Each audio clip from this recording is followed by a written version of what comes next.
Hello दोस्तों। तो आज के वीडियो में हम लोग बात करने वाले हैं यूपी पुलिस कांस्टेबल के इस समय के चल रहे सबसे ट्रेंडिंग टॉपिक के बारे में, जिसका नाम है नॉर्मलाइजेशन।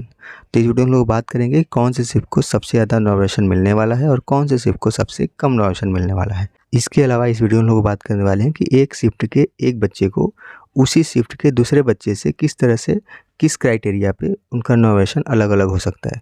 यानी कि कुछ मुख्य क्राइटेरिया होती है जिसका यूज करने पे सेम शिफ्ट के एक बच्चे को उसी शिफ्ट के दूसरे बच्चे से बहुत ज़्यादा नॉर्मलाइजेशन में मार्क्स ज़्यादा मिल सकता है। तो इस वीडियो को बहुत ढंग से देखिएगा, आपको सारी चीज़ें समझ में आएंगी। इसके अलावा इस वीडियो में लोग बात करने वाले हैं कि कौन से शिफ्ट का जीके सबसे ज़्यादा टफ रहा और कौन से शिफ्ट का जीके सबसे ज़्यादा ईजी रहा। क्योंकि नॉर्मलाइजेशन पाने में इस बार यूपीएसआई की तरह आपके यूपी पुलिस कांस्टेबल में भी जीके का बहुत बड़ा रोल रहने वाला है। तो ये आपको जानना सबसे ज़्यादा इम्पॉर्टेंट है कि कौन से शिफ्ट का जीके सबसे ज़्यादा टफ रहा।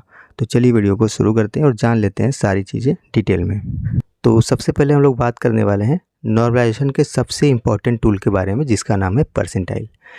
परसेंटाइल का मतलब क्या होता है कि आप अपनी शिफ्ट में कितने बच्चों से आगे हैं, यही बताता है आपका परसेंटाइल। और परसेंटाइल ही एक ऐसा टूल है जिसका यूज करके आप सेम शिफ्ट में दूसरे बच्चे से ज़्यादा नॉर्मलाइजेशन पा सकते हैं। तो ये परसेंटाइल आखिर कैसे बढ़ता है, इसके बारे में हम लोग डिटेल में पहले जान लेते हैं।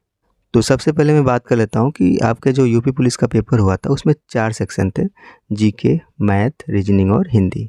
अगर हम लोग जीके का पोर्शन देखा जाए तो इस बार जीके काफ़ी अच्छा पूछा था, जिसकी वजह से इसमें काफ़ी कम अटैम्प्ट लोगों के आए हैं।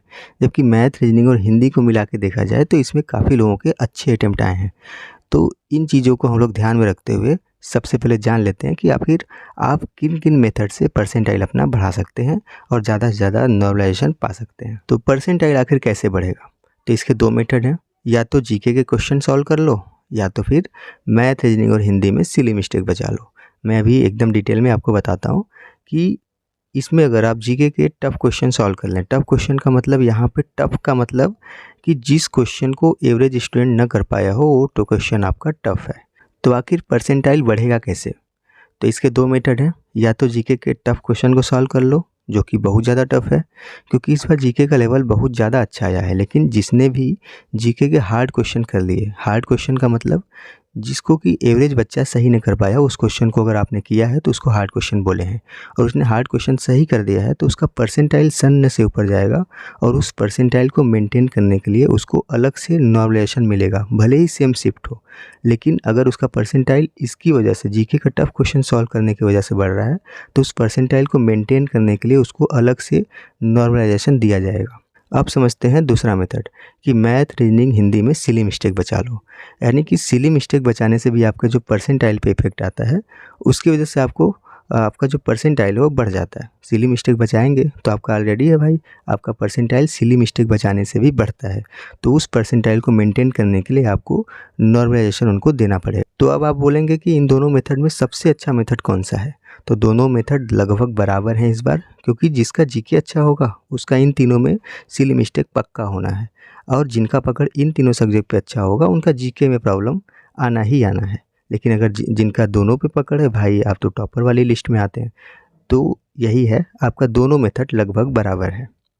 अब नॉर्मलाइजेशन तो आपको पाने के लिए मेथड समझ में आएगा कि आपका परसेंटाइल बहुत अच्छा होना चाहिए, लेकिन वो तो एक तरीका था नॉर्मलाइजेशन पाने का। लेकिन नॉर्मलाइजेशन पाने का दूसरा तरीका क्या है, आखिर नॉर्मलाइजेशन कैसे मिलता है, तो 2 तरीक़ों से मिलता है। यानी कि आपका शिफ्ट एवरेज अगर आपका कम है तो आपको आपका जो नॉर्मलाइजेशन है वो आपको मिलेगा। इसके अलावा आपके हार्ड क्वेश्चन सॉल्व करने की प्रोबेबिलिटी पे भी आपको नॉर्मलाइजेशन मिलता है। तो पहले देख लेते हैं शिफ्ट एवरेज के अकॉर्डिंग। तो शिफ्ट एवरेज मार्क्स का मतलब है कि जितनी भी शिफ्ट में एग्ज़ाम हुआ है उन सारी शिफ्ट में बच्चों द्वारा कितना एवरेज मार्क्स लाया गया है, और इस शिफ्ट के एवरेज स्कोर को मेंटेन करने के लिए ही आपका नॉर्मलाइजेशन दिया गया है। और इसी शिफ्ट एवरेज के अकॉर्डिंग आसान शिफ्ट और टफ शिफ्ट का विश्लेषण किया जाता है कि आखिर कौन सी शिफ्ट आसान है, कौन सी शिफ्ट आपका हार्ड है, और उसके अकॉर्डिंग आपको नॉर्मलाइजेशन दिया जाता है। तो इसमें क्या होता है, आपकी सारी शिफ्ट का एवरेज देख लिया जाता है और इन चारों में एकदम एक एक्यूरेसी के साथ आपका नॉर्मलाइजेशन देके इन चारों शिफ्ट को बराबर कर दिया जाता है। इसके अलावा मैंने हार्ड क्वेश्चन के अकॉर्डिंग अभी बताया था कि हार्ड क्वेश्चन के अकॉर्डिंग आपका परसेंटाइल अच्छा है तो आप अपनी खुद की शिफ्ट में अपनी शिफ्ट के अन्य बच्चों से आगे रहोगे, और जब नॉर्मलाइजेशन जब भी होगा तो आपको अपनी शिफ्ट के बच्चों से आगे रखने के लिए आपको शिफ्ट एवरेज को मेंटेन करने के लिए नॉर्मलाइजेशन के अलावा भी अलग से आपको नॉर्मलाइजेशन मिलेगा और इसको बोलते हैं हार्ड क्वेश्चन के अकॉर्डिंग आपको दिया गया नॉर्मलाइजेशन। तो आखिर आपने अब परसेंटाइल बढ़ाना सीख लिया और आपने ये भी जान लिया कि आपको नॉर्मलाइजेशन आखिर कैसे मिल सकता है और किस तरह से आप एक ही शिफ्ट में अलग अलग बच्चों से आगे बढ़ सकते हैं, किस तरह से शिफ्ट एवरेज काम करता है, किस तरह से हार्ड क्वेश्चन के अकॉर्डिंग आपका नॉर्मलाइजेशन मिलता है। तो अब हम लोग जान लेते हैं कि सबसे ज़्यादा कठिन जीके कौन से शिफ्ट में आया हुआ था।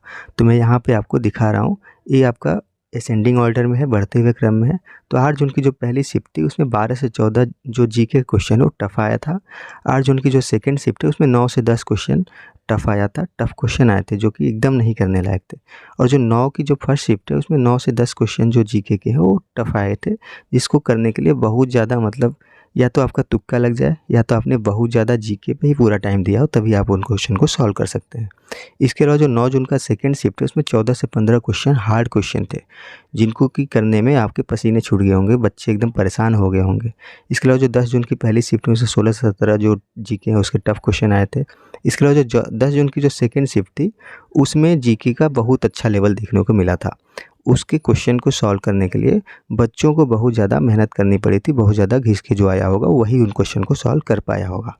तो आपका जो सबसे ज़्यादा कठिन जीके कौन से शिफ्ट में है, तो 10 जून का सेकंड शिफ्ट में है। इसीलिए जो मैक्सिमम लोग हैं वो बोल रहे हैं कि 10 जून की जो सेकंड शिफ्ट है वो हार्डेस्ट शिफ्ट है।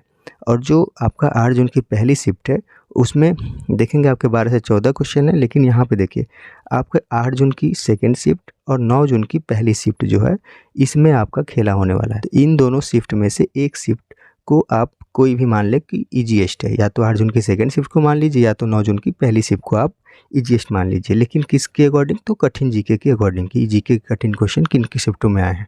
लेकिन जो एक्चुअल जो आएगा कि कौन सी जीके इजी थी, कौन सी जीके हार्ड थी, ये सारी चीज़ें आपका आंसर की के बाद जो डाटा आएगा कि उसमें बच्चों ने क्या परफॉर्म किया है, उसके अकॉर्डिंग ही हम लोग मैक्सिमम चीज़ें डिसाइड करेंगे कौन सी शिफ्ट ईजी थी, कौन सी शिफ्ट टफेस्ट थी। ये सारी चीज़ें आंसर की आने के बाद ही हम लोग डिसाइड करेंगे। तो इसीलिए हम लोग अभी कोई भी वीडियो ऐसा नहीं बना रहे जिसमें बताया जाए कि भाई कौन सी शिफ्ट एक्चुअल में ईजी है, कौन सी शिफ्ट एक्चुअल में टफेस्ट है। तो ये सारी चीज़ें जो भी हम लोग बताएंगे, आपका नॉर्मलाइजेशन हो चाहे कट ऑफ हो, कुछ भी हो, हम लोग जो आंसर की आ जाएगी उसके अकॉर्डिंग आपका जो गूगल फॉर्म भरवाएंगे उसमें जो भी डाटा आप देंगे उसी के अकॉर्डिंग हम लोग आगे काम करने वाले हैं। बस यही रीज़न था कि आप लोगों के बहुत ज़्यादा मैसेज करने के बाद भी यूपी पुलिस कांस्टेबल का हमने एक्सपेक्टेड अभी तक कट ऑफ भी नहीं बताया, क्योंकि जब तक अपने पास डाटा नहीं रहेगा हम लोग कुछ भी फर्जी चीज़ें प्रमोट नहीं कर पाएंगे। तो जो लोग भी यूपीएसआई के लिए जुड़े थे इस चैनल पे, उन लोगों को पता है कि भाई इस चैनल की वैल्यू क्या है। इस पे कोई भी फर्जी चीज़ प्रमोट नहीं की जाती है और जो भी चीज़ें बताई जाती है वो एकदम एक्चुअल बताई जाती है, एकदम डेटा के अकॉर्डिंग ही। तो आंसर की आ जाने दीजिए, आपका जो एक्सपेक्टेड कट ऑफ है वो भी आएगी, आपका कितना नॉर्मलाइजेशन मिला है वो भी आएगा, नॉर्मलाइजेशन किस शिफ्ट में कितना मिला है इसका सारा डाटा, सारा एकदम प्रूफ आपको दिखाएंगे हम लोग। तो चलिए मिलते हैं अगले वीडियो में।